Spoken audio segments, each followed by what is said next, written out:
Group 3. Emperor Wanli and Shen Shixing. Two mediocre yet sympathetic figures. In the 15th year of Wanli's reign, Shen Shixing finally breathed a sigh of relief. He had completely severed ties with Zhang Juzhu. He believed his political career was at its peak. That same year, Emperor Wanli's distrust of civil officials deepened, pushing him toward nihilism. Shen Shixing accomplished three major things for Emperor Wanli. First, exposing Zhang Juzheng's misdeeds.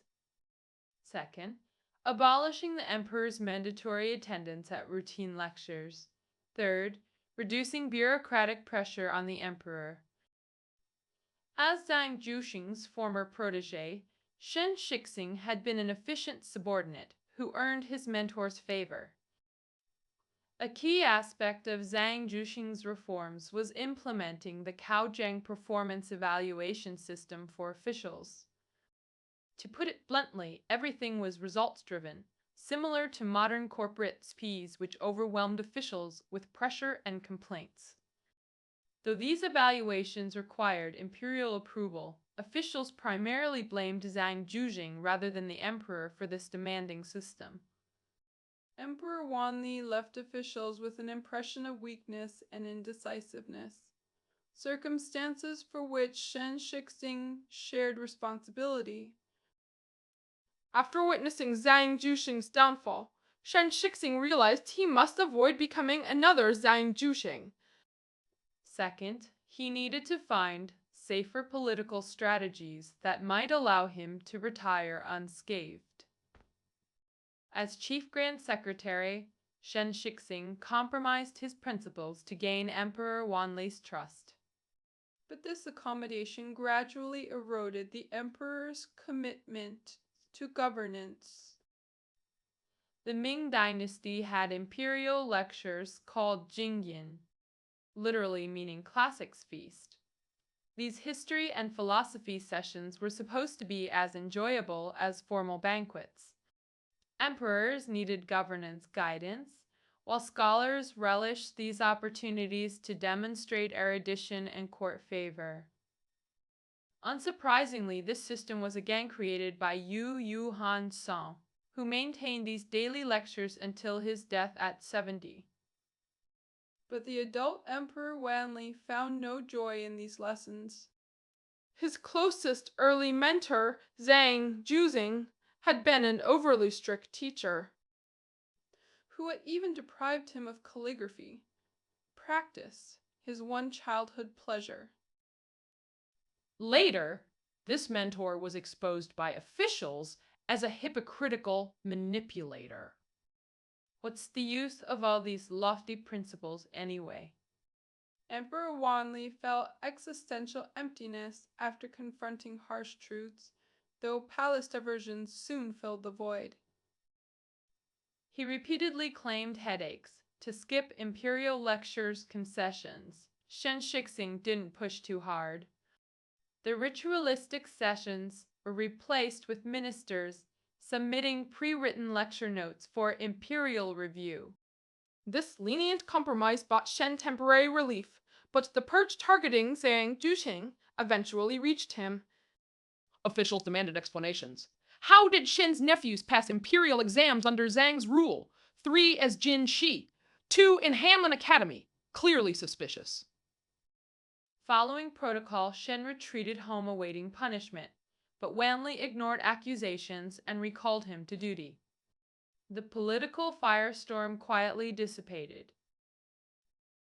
Surviving this crisis, Shen didn't realize the emperor's self-doubt journey was just beginning.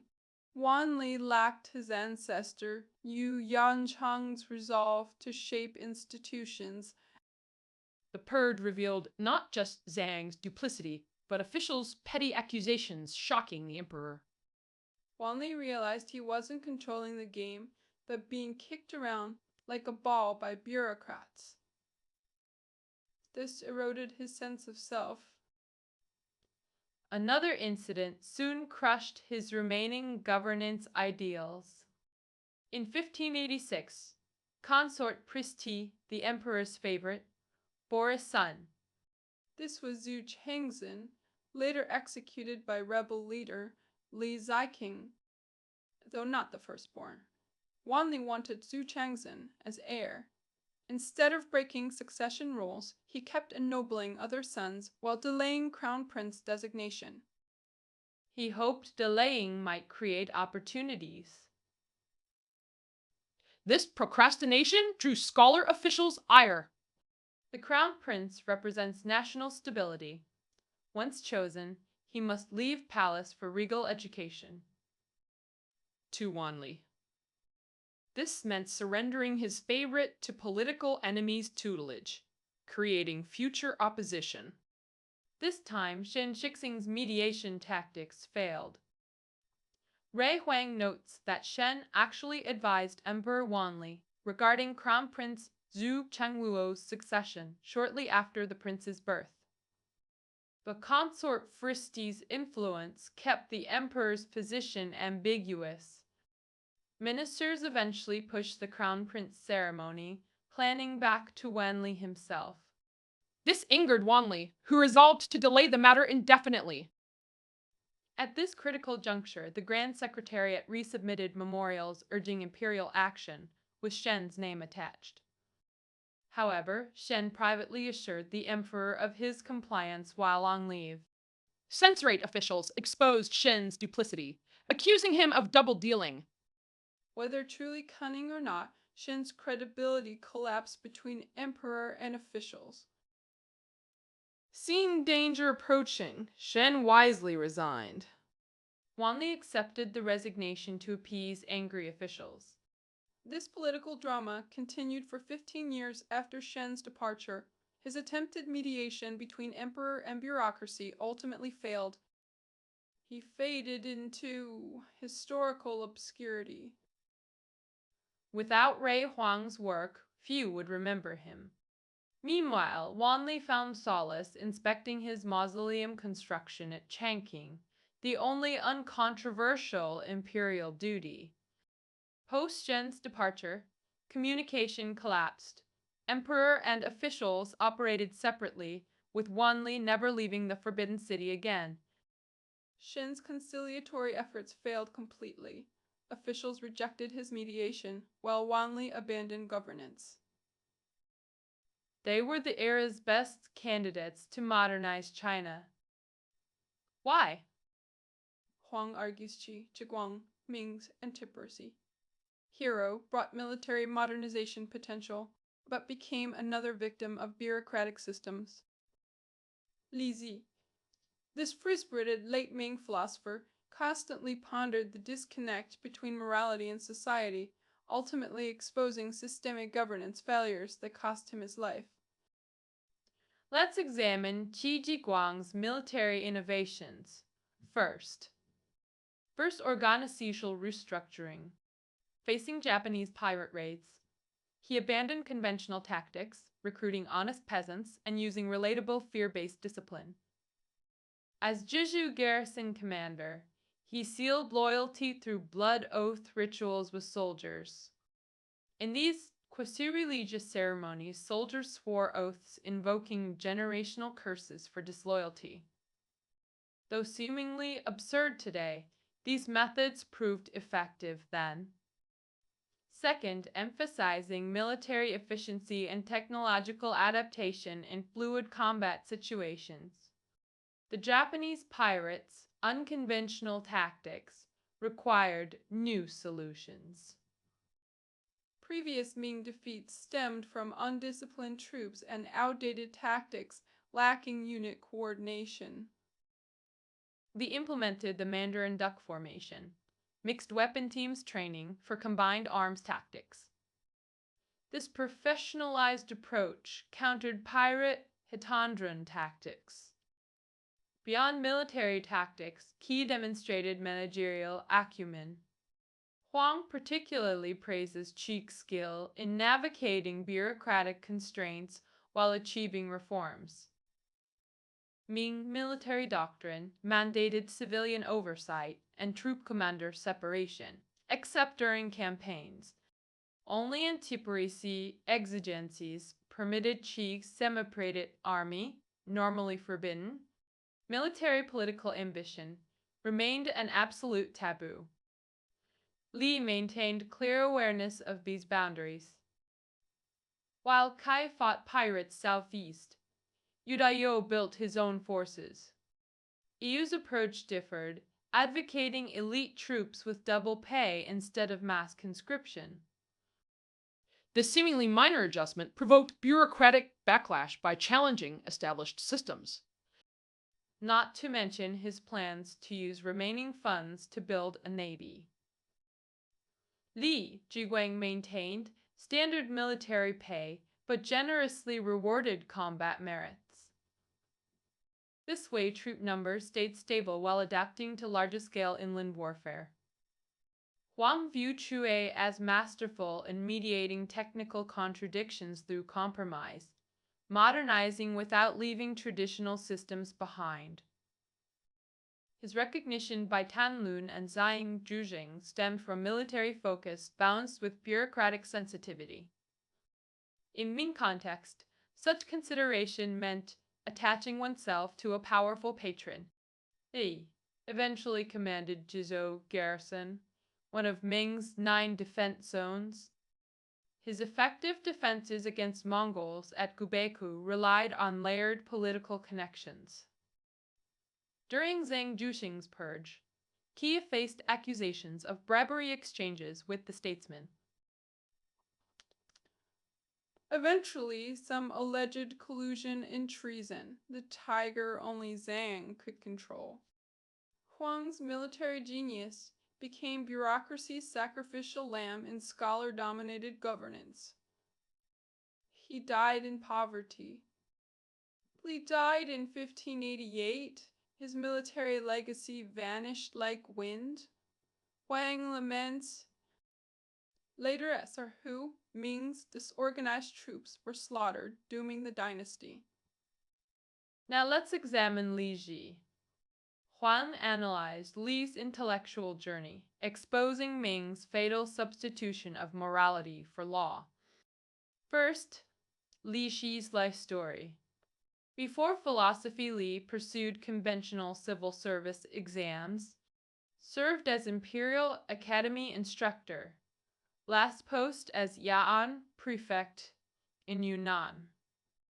Experienced poverty before becoming prefect. Family tragedy, 7 children died, wife passed in 1587. Post-retirement in 1580, Li moved to Huang'an as tutor and began Zen practice with the Zheng family. Debates with Zheng Dingxiang. Family heir became life-changing turning point. What exactly did Li Ji and Zheng Dingxiang debate? Simply put, Li accused officials like Zheng Ge of hypocrisy, preaching benevolence while acting selfishly. Zheng countered that Li's unorthodox ideas and libertine behavior sought attention through contrarianism. What constituted this heresy Zheng Ge denounced? Post-retirement, Li began writing, observing how officials abandon ethical rhetoric once in power. He noted those condemning Zhang Zhuxing for corruption, later exploited his downfall for personal gain. Li sought to rationalize, rather than condemn humanity's inherent flaws. He argued, craving wealth, power isn't shameful, self-interest is natural, containing dark complexity. Li believed officials should prioritize tangible public benefit over moral posturing. White cat, black cat philosophy. Effective governance justifies pragmatic methods, even dirty hands. His boldest claim: a corrupt official might cause less harm than an inflexibly virtuous one. Thus, Li criticized Hai Rui's rigid adherence to tradition as counterproductive. He praised Qi Jiguang, Yu Dayu, and especially Zhang Zhuheng's political acumen, shocking contemporaries. This radical divergence from orthodoxy defined his heresy. Huang compares Li's views to Machiavelli's, noting crucial divergence. While West developed legal frameworks to channel self-interest, Ming relied on moral idealism. Consequently, these beliefs lost practical value while the Ming legal system's paralysis prevented meaningful reform. Li Zi's emphasis on individual intuition alarmed both court and populace. He advocated psychological freedom through Zen meditation to achieve enlightenment.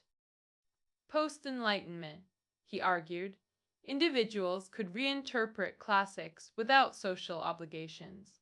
Such ideas threatened to invalidate existing authority structures completely.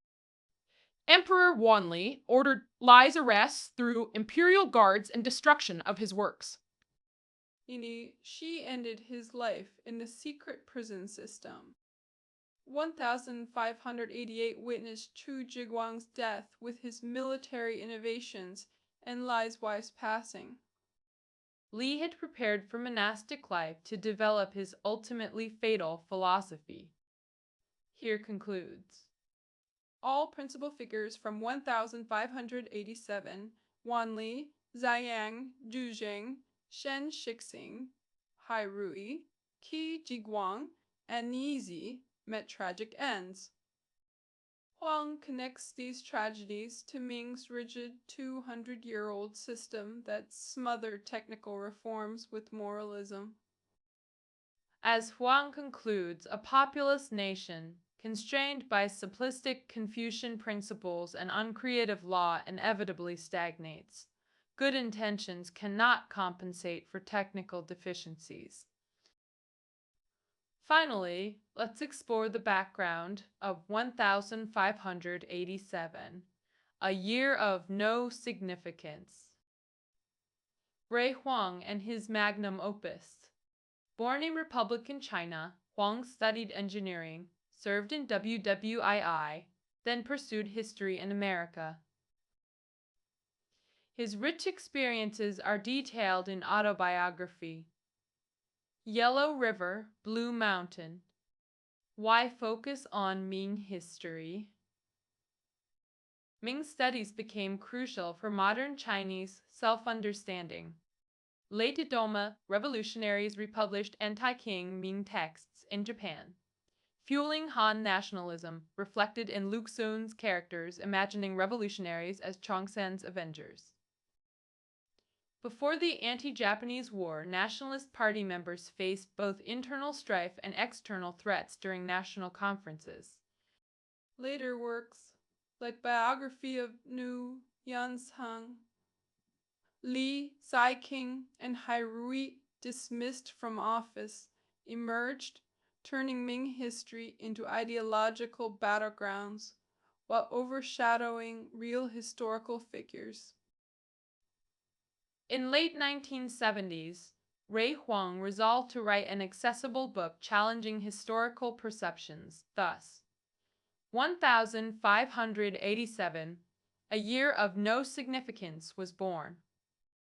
When Huang's self-translated work published domestically in 1982, it ignited China's intellectual awakening, becoming cultural milestone and topping Reform era's 30 most influential books. This concludes the historical journey of 1587, a year of no significance itself. Alright, that's our interpretation for today. Keynotes are below the audio.